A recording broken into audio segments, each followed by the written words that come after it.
Welcome to episode 1 of Gratitude Geek. I'm your host, Kandas Rodarte. Each week, I will have a fun, insightful conversation with a groovy business owner, witty work-at-home mom, or savvy sales professional. No fuddy-duddies allowed in this studio. My guest today is Susie Glennan of The Busy Woman.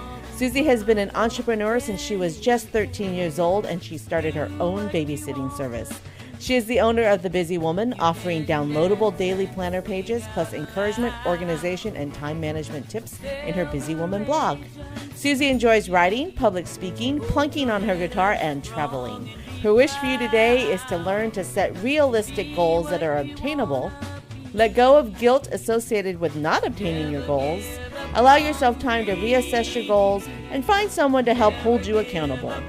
Grab your bootstraps and come along for the ride. You are listening to GratitudeGeek.info, where business is never boring.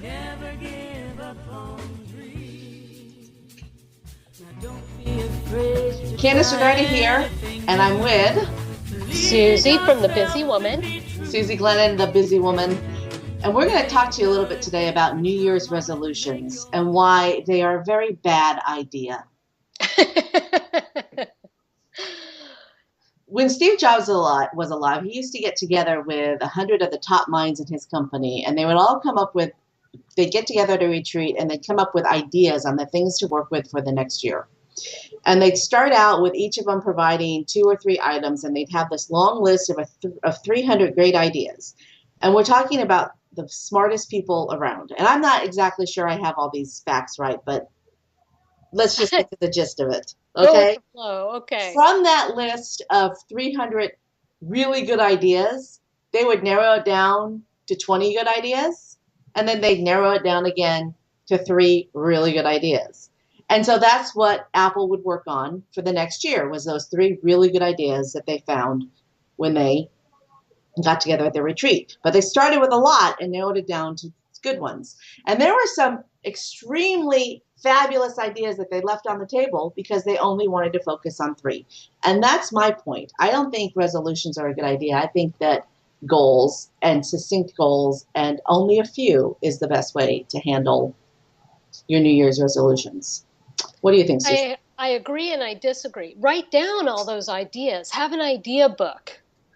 I have my grandson doing an idea book. I have an idea book, although mine changes with the planner each year. I'd have to go back several years. But goals, they're great. The only problem is people run from the word goal. And honestly, go ahead. No, that's true. I agree with you. Setting a date to start a goal is what is very helpful emotionally. It gives you a starting point. The issue is with the ending point. And people think, well, if I put that I have to finish this goal by June 30th and I don't do it, then I'm a failure. So it got me to thinking, goals are just that. They're a goal. I started, because everybody's talking about football online, and even my husband was watching some football, which is a rarity. Think about a football analogy. When they're playing football, all they want is to make the goal. And they want to make as many goals as in a specific amount of time as possible. That's right? true. Do you watch football? I don't either. I used to, but well, sometimes they make a goal, sometimes they don't. So if they don't make a goal, do they quit? Do they consider themselves a failure? What do we do, Kandas, when the football guys don't make a goal? They pick it up and they try again. Right. So you've got a specific time limit for both teams to make as many goals as they can before the game ends. So you have, say you give yourself a year, 2 years, 3 years. Honestly, you never know if you're going to be here tomorrow. So all you can do is the best you can do at making that plan. Well, back to the football analogy, they have a playbook. And there's even a movie called, I believe, The Playbook. Oh, yeah. And they have a playbook with all of their plays that they've tried and that have failed and worked. And in this case, our playbook would be a plan of action for our goals. So before each game and throughout season practice, the team goes over the playbook, testing the different plays. They assess which one works best and devise their plan of action. Well, our plan of action is going to be the same way. We're going to write down all we think that needs to be completed for a goal, and then we're going to try to carry it out. But you adjust along the way. True. Well, they have a playbook with all their plans, like I said before, and they're constantly adding to it, assessing what works and what doesn't. They don't take out the ones that don't work. They cross them off. I know that I've seen, and usually they'll put the ones that do work in a new book for the new game, and they say, okay, here are all our different ones. You're going to do this plan for this moment in time, for this down. I don't know the game well enough. But it's pretty simple if you just think of it that way. Your goal should be the same way. When there's a project you want or need to do, set up a plan of action. The plan of action will guide you through the project until completion. And the end result is that your goal is met. You actually got the football through the goal lines. Yes. And it takes a lot of plays to get there. Yes. I don't know football either, but I know the word plays. Well, yeah. And downs. I know the word downs. What is it? 1st and 10. Do it again. Idea. I never learned the game. I'm so happy I married somebody who doesn't watch sports because I would never be able to keep up. Okay, so let's chunk it down. How do we figure out what we want to do, what we want our goals to be for the next year? I wrote an article that seems to be a simple analogy for most of us in yours and my realm, moms, wives. I have a closet organizing analogy, and it's really something I physically did. And what it entails is breaking your project down into small, manageable, bite-sized pieces. Yeah. Can you picture with me a closet? And if we're lucky, in our closet we have 6 shelves, because I really need some shelves. I had to build some makeshift.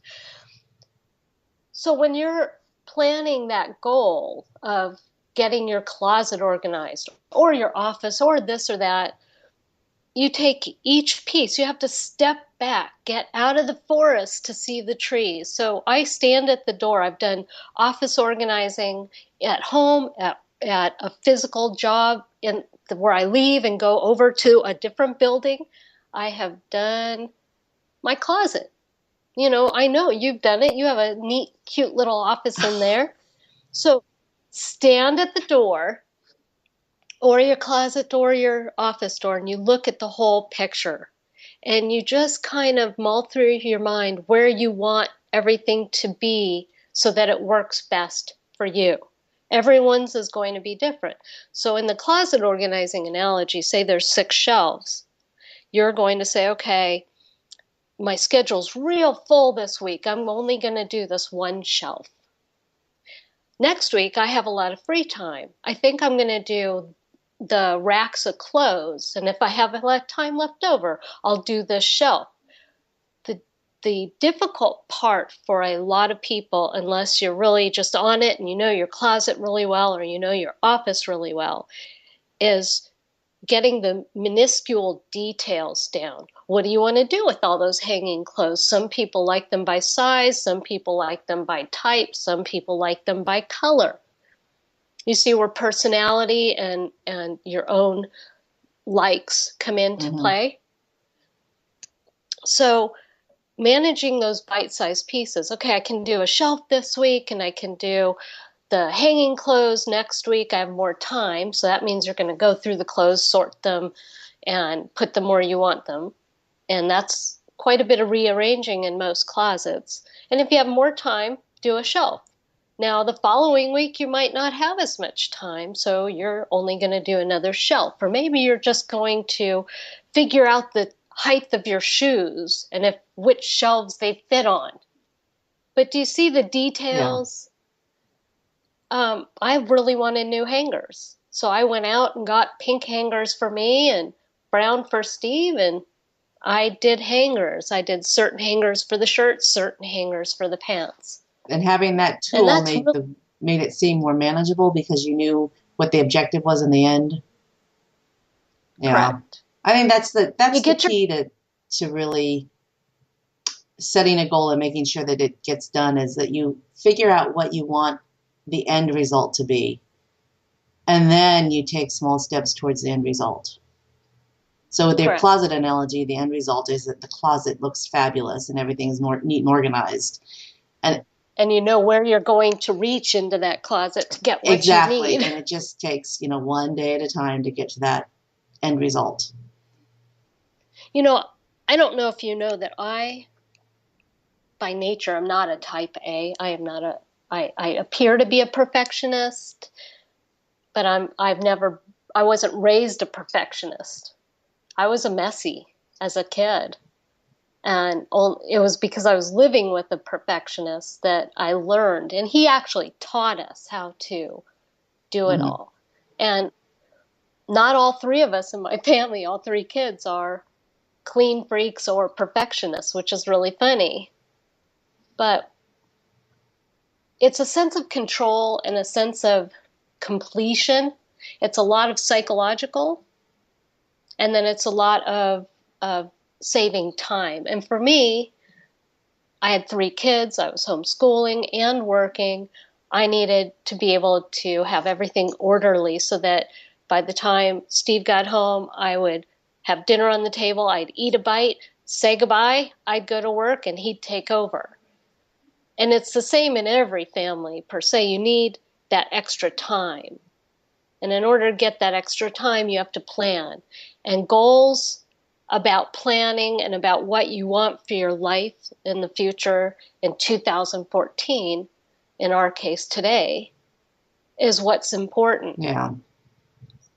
And taking everything in bite-sized pieces. All the people I coached had issues with looking at everything like the forest through the trees. They were in the middle of the forest.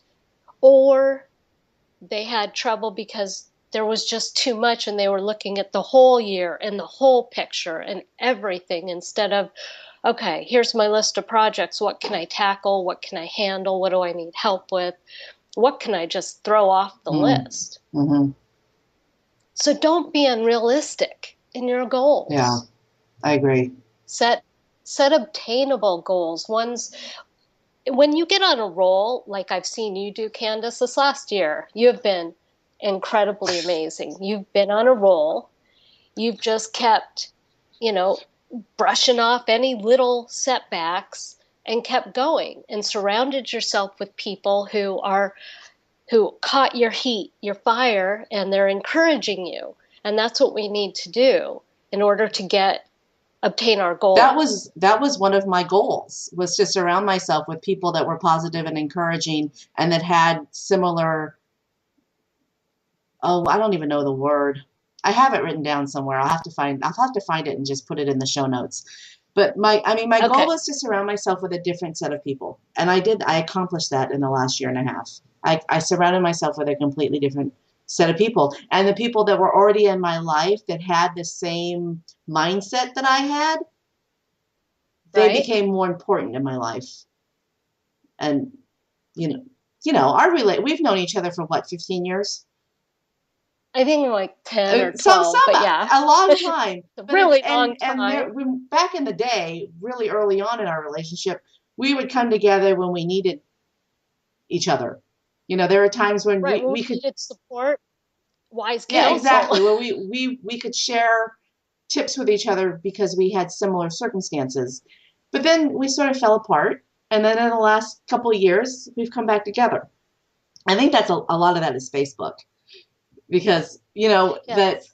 back in the day, there was chat rooms and Yahoo groups, which people don't have anymore. And for about 5 or 6 years, there was really no way to do that online. People stopped doing the chat rooms. People stopped doing the Yahoo groups. And then Facebook came around, and now we have chat rooms again. But it's not really chat. Right. It's, Facebook groups, and it's one-on-one messaging and inboxing and all those terminologies. You don't use the chats? I use the chats. I'll go invite a bunch of people. Like we're going to do that next Sunday for Bible study. Really? You do Bible study on Facebook? I do, and they kept saying, I've seen all the other groups I'm in actually only do group postings to their page because it builds up the insights for their page. But I'm like, forget that. Who cares about insights? I care about people. So I'm going to start the chat, and they're going to go to the page for Bible study on Sunday, and they're going to set it up to where we post to the list. As far as I know, I'm going to see who's on, who's posting, and I'm going to invite them to chat. Hey, that's a good idea. And then then you can be more open because that chat is private and the page is public. Well, our page is private because we actually do it's an in-depth Bible study. Okay. Yeah. Those whole terminologies. Social media is so complicated. It gives me a headache. Well, so back to our goals, I want to say that we really need to allow ourselves to reassess. You and I have been going forward, in different areas, but we're coming together and reassessing what we're doing. I am in such a different realm as you, and I really love your realm. And it resonates with me because we have so much in common. But I admire your realm because I've never been as organized as you. And today I'm not as organized as I want. In fact, it's so funny. I have all these little projects that are so fun for me, only for me. And my husband's like, really? We're moving again. Do you really need to do it? I said, yeah, but if I do it here, then it'll be ready for the new house. Yes. That's true. It's a lot easier to unpack something it's difficult to unpack chaos. It's not difficult to unpack things that are neat and organized. That is why it takes me longer to undo the tree than it takes me to do the Christmas tree. Because every single I have a very special collection of Star Wars and Star Trek ornaments on my tree. I'll have to post a picture. I bet we have the same one.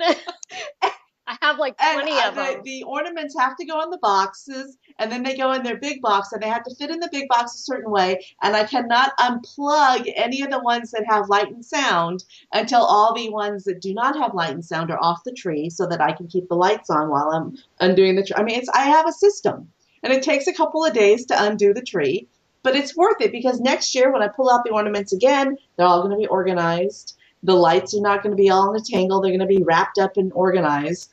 I wish I could do that with every other aspect of my life, but I can't. It's a matter of, here, you just proved that that's something you care about emotionally. It's all emotional. No, that's true. That's very true. I don't think you care about, like the wires that may be stacked up in a box or cables or what have you. No. Whereas it drives me nuts because I go to get a cable or a wire and I don't know which one's which.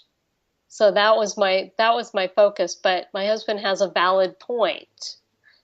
And, men are from Mars, women are from Venus, or vice versa. Men are from Mars, women are from Venus, yes. Okay, good. He says, why are you going to unpack that to organize it? I said, that's true. Yeah. Just leave it back. So I said, okay, I'll give that a rest. But here again, we have to allow ourselves to reassess what's a priority, what's important. And then thank God for you. It's the next item on my list was find someone to help hold you accountable. Oh, that is the accountability partner thing is important. Oh, in a future show, I'm going to have some guests on that were part of a mastermind group that I belonged to 10 years ago. We were called Super Whams. We're all work-at-home moms. And I don't know why we never invited you. It's really strange. I feel like I'm dissing you by talking about something that you were part of. That'd just be this, par for the course. Go ahead. No, we were all work-at-home moms, and the difference between what we did and what other Whams did was that we actually were participating in the finances of the home. We weren't dabbling. We were what we did was important to the income of the home. And a lot of work at home moms, they just kind of dabble. And it was important back then. I mean, Back life has then, I was going to say changed. definitely Life back has then. changed. Yes. It's been over a decade, and especially this whole internet culture. But it was important to all of us to have that accountability and to be able to talk to people that were on the same page as us and come up with ideas and marketing ideas and figure out ways to help each other out with the advertising and the marketing by pooling our resources. And we really had we had what I now know as a mastermind. Back then we were just, 6-8 girls that were talking to each other and helping each other out in a Yahoo group. Right. Is Yahoo even around anymore that way? Do those groups exist? Yes. I still have my groups. Do you? And are they active? We don't do anything. I can't get them to be active. Yeah, because it's not the same anymore. You have Facebook, and that's it. Right. So I don't know where I was going with that. Someone to hold you accountability partner. So yes, I'm excited that we're going to be accountability partners this year. It's been a while since I've had one, and you're going to keep me on track, right? I try. One of the things that I did do. Are you going to keep me on track? I have my marketing plan for 2014 set up. I did a 3-week course with a gentleman named Eric Lofholm, and I'll put that in the show notes. And I have my marketing plan set up for the year, and I will share with my accountability partner. And I even have it broken down by month, what my income and all that stuff needs to be. And this is the first time ever. And I have been self-employed for 16 years now. This is the first time ever that I have had a marketing plan in place before the year started. So I'm excited. I know what my goals are, and you're going to help me get there. And then we have to come up with your goals so we can. My goals are to reinvent myself. I've been a work-at-home mom, homeschooling mom, work out of the home mom. I kind of got to do whatever I wanted to do, because hubby was the breadwinner and he was gone so much. I kept busy, and now the kids are all out of the house, and I quit the God-forsaken 9-to-5 job. Mm. And now I get to reinvent myself as wife, grandma, mom, friend, daughter. So I am going through a book with a workbook, and my accountability partner for the book, she was on a different time zone and work schedule, so we didn't mesh in our timing. So I need to find a new one. So maybe you'll work through that with me. I think you'd love it. Okay. It's really cool. We're on the same page, though. I mean, we are closing our furniture business after 16 years, 15 and a half, 16 years. And really, my husband and I have to reinvent ourselves, too, because neither of us are willing to get a 9-to-5 job. So we are creating a new multiple streams of income for ourselves. I don't think we're going to create a new business, so to speak. We're going to come up with interesting ways to make money doing things that we have fun. And that's the key. We need to be having fun. And if you can have fun, then the money's going to come. It's going to come. So we are very blessed because we saved for 30 some odd years. And so we've got retirement and post-retirement money that we've saved so that we can take our time in learning what we want to do to make that extra income a stable income, steady income. So I'm excited because I'm still writing like crazy. Oh, good. Maybe you'll write a book. We'll figure out what you're going to do with that. We aren't in the same position as you, because in 2008, we had to borrow a whole lot of money from the bank so that we could survive. And we managed to survive for 5 more years. I mean, we are not closing because we have to close. We're closing because it's time for us to close. Time, but we don't have the advantage of having a whole bunch of money in the bank because we've been paying off the debt that we accumulated when the economy hit the tank, and we had to reinvent our business back then. And we did. I mean, that's the thing about being self-employed, is that you're constantly having to reinvent yourself. And if you get stuck in a rut and you cannot come up with a new way of doing things, you're never going to move forward. And that's one of the reasons why I'm not nervous right now, knowing that we don't have a income that's set coming in after the business, we wind down. We don't have that figured out yet, but I'm not worried because we always land on our feet. because we're Right. That's constantly awesome. figuring out ways to reinvent ourselves. So You're so capable. It's a matter of capability. I went through, as did my friends, the little wallowing period, leaving your job, and all your friends who are like, please don't leave. And they still call me all the time, which is really nice. But it's a mourning, it's a loss. When I left, I didn't quite leave, but when I stopped working, the busy woman, 10 to 14 hours a day, and went into the working world, I wanted more physical interaction with people.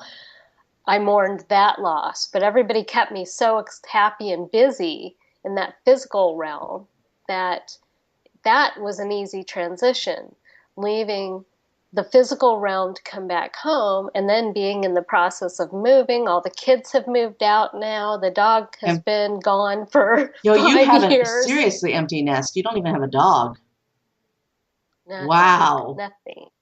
And now, and we traveled. That's why we Steve traveled. retired, so now you have to put up with him being home. Oh, he's wonderful. He's wonderful. We're learning our own spaces and when each of us does what. And it's a little difficult because I'm more hyper in the morning and he's calm and quiet and mellow. Yeah, we're the opposite. Shane wakes up at 4 or 5 and I wake up at 8. So, wow. I can't imagine. I'm not employable because I can't wake up before 8. Some jobs let you come in at 9. Yeah. No. I still would like to work out of the house a little bit just to have the interaction, but I will join, as soon as we move, I'll join Toastmasters again. Mm-hmm. And then that was my real awesome time. Mm-hmm. And who knows, I'm just rewriting my whole life here. Awesome. So speaking of Toastmasters, you can help me with this goal. I have to give one more speech to get my Distinguished Toastmaster Award.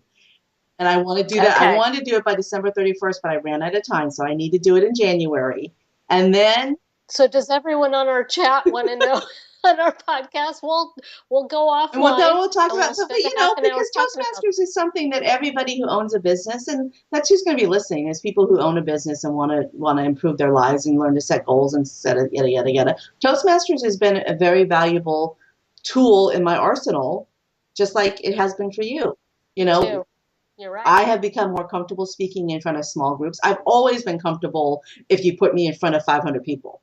I have no problem at all getting on stage with a microphone and talking in front of 500 people. But I do have a problem when it's 2 or 3 or even one person. I get frustrated, flustered, I'm not. But Toastmasters has helped me with the small groups. Because a Toastmasters club can have a lot of people, but my club has always been small. So I've learned to give presentations in front of small groups, and I've become a better coach and a better instructor, a better workshop leader. And, that 6-on-1 interaction where I'm helping 6 or 7 people through a workshop, I'm so much better at that. I don't think I would have been capable of doing that before Toastmasters.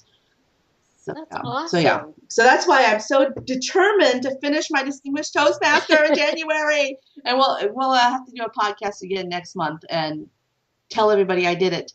Yay! Yes, we'll go over your topics and whatnots, and you can practice with me on That's Skype. True. We can do that. And then the other thing I need to do to finish it is to mentor one person. That's the other day. A lot of people don't realize that there's a leadership aspect. It's not just public speaking, It's leadership.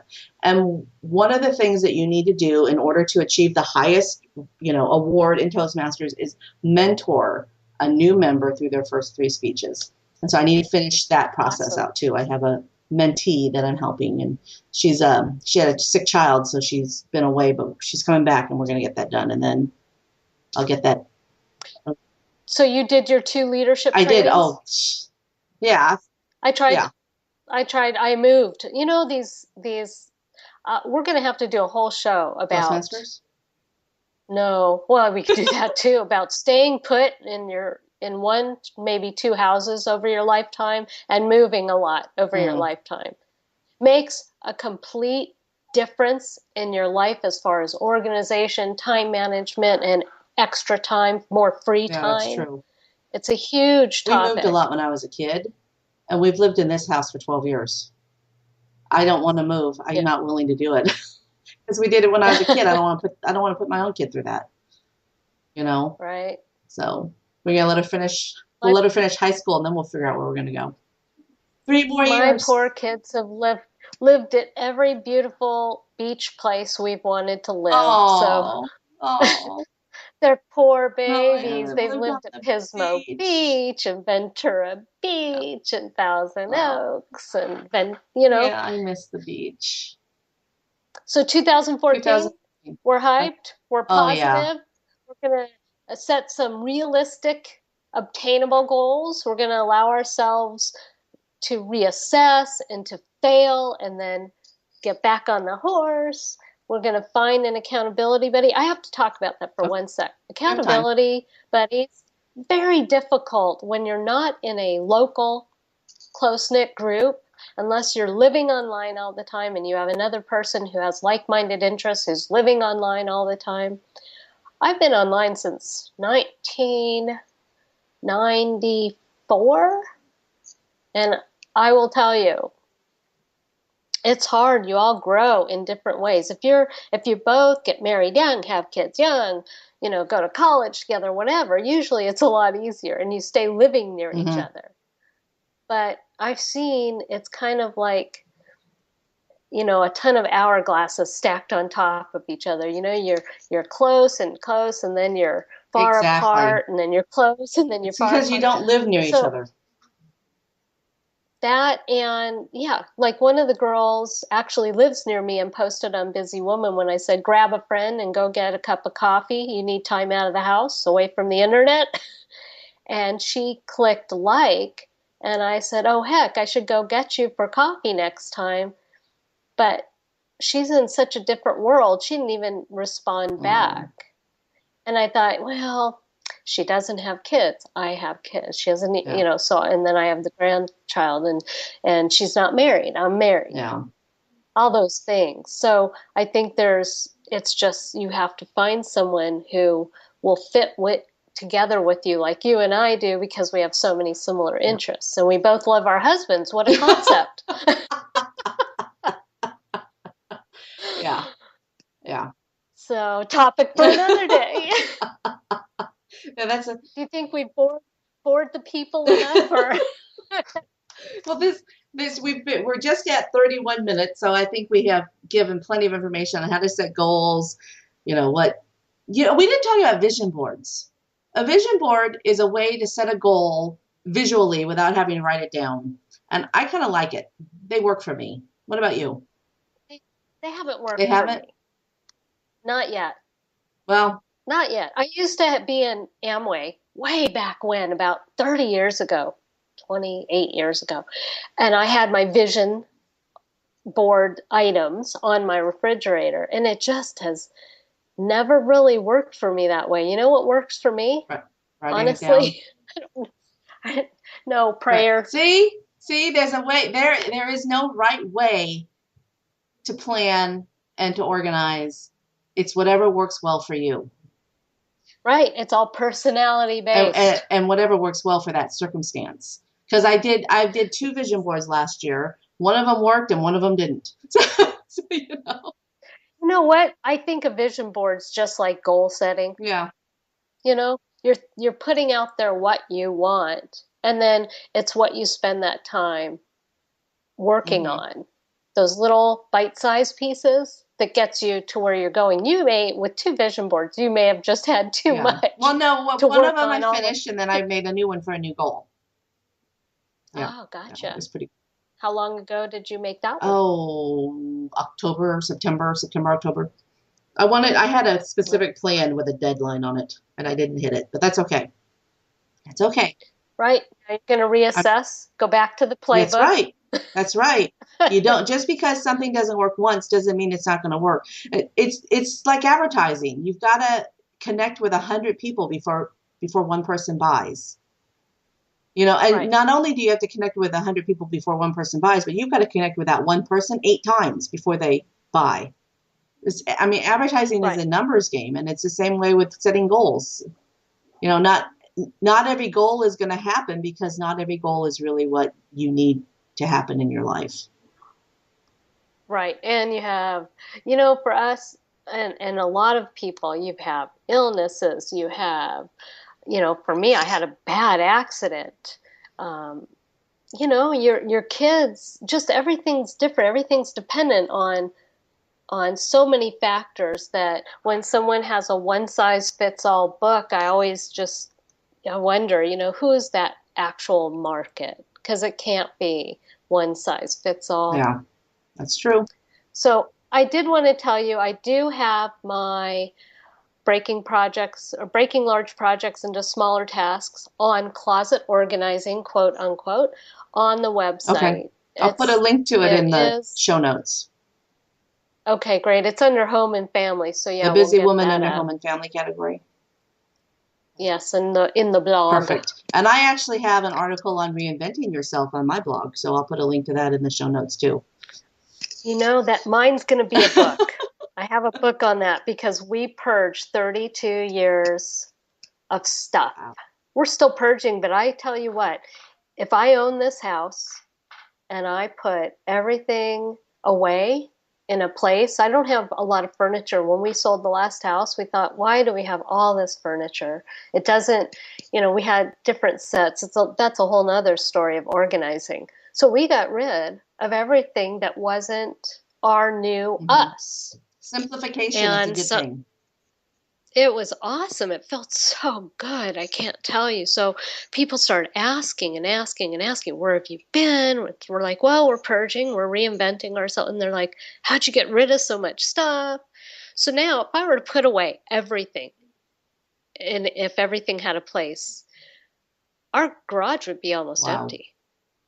And we still downsized from a 2,200 square foot house to a 1,300 or 1,400 square foot house. Wow. So what does that tell you? Yeah, you got rid of a lot. That's 2 rooms. 2 rooms, more than that. So it's so freeing. It's so freeing, but I think it's an age thing. The more I read, the more I talk to people, it is definitely a second phase of life thing. The first phase you accumulate, the second phase you get rid of. Hey, do you have a book recommendation? Do you want to recommend a good book to read about organizing? At the moment, no. Hey, but you have yours. You coming caught me out off soon. guard. I do. I have my ebook coming out soon. I'm waiting for my graphic designer to finish the cover. And I think we're going with the title called Absolutely. Oh, that's good. I like that. And then we have a subtitle that we're working on. Because I read your ebook and I wasn't going to say anything, but that title didn't work that you had before. So I'm glad you changed it. It was, yes. It was. That was just my first. That's why you need a mastermind and an accountability partner. Really, I sent it out to 8 people and I did not get but 2 versions of feedback back. And then I sent it to my mom.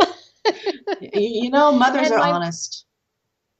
My mom's great. I love her. And she can't read online anymore. So she has my brother. I send it to my brother. He prints it out and gives it to her. Well, he read it. And then he gave it to my other brother to read.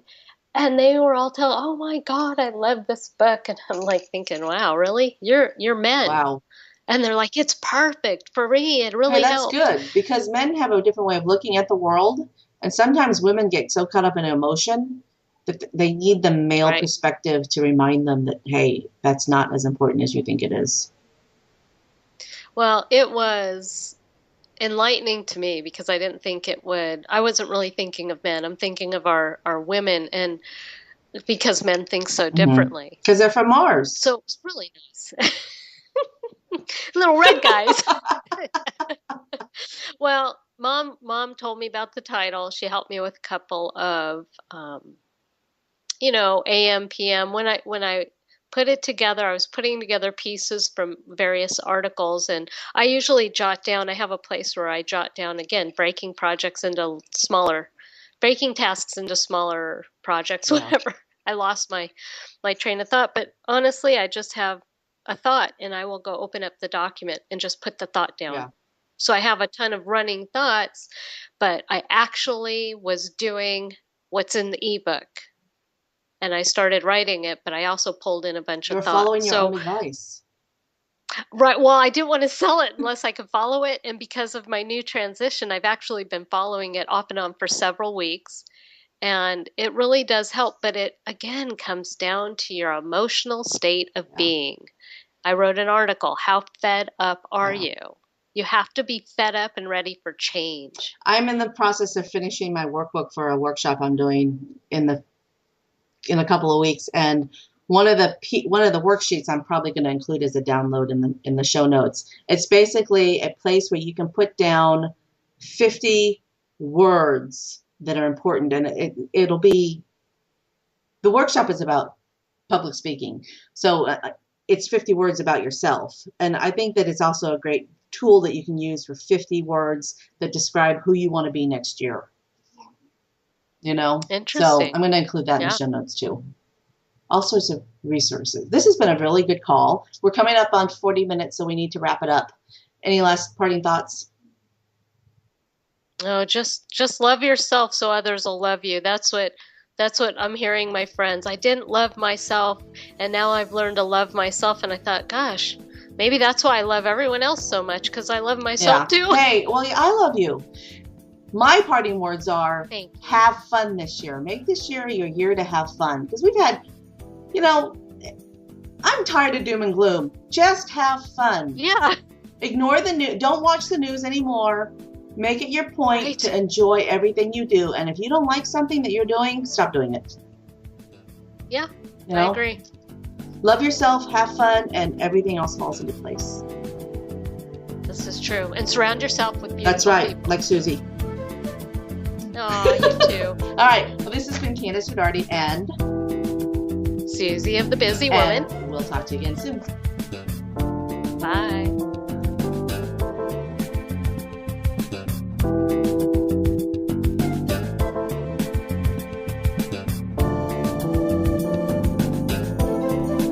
Are you afraid to network?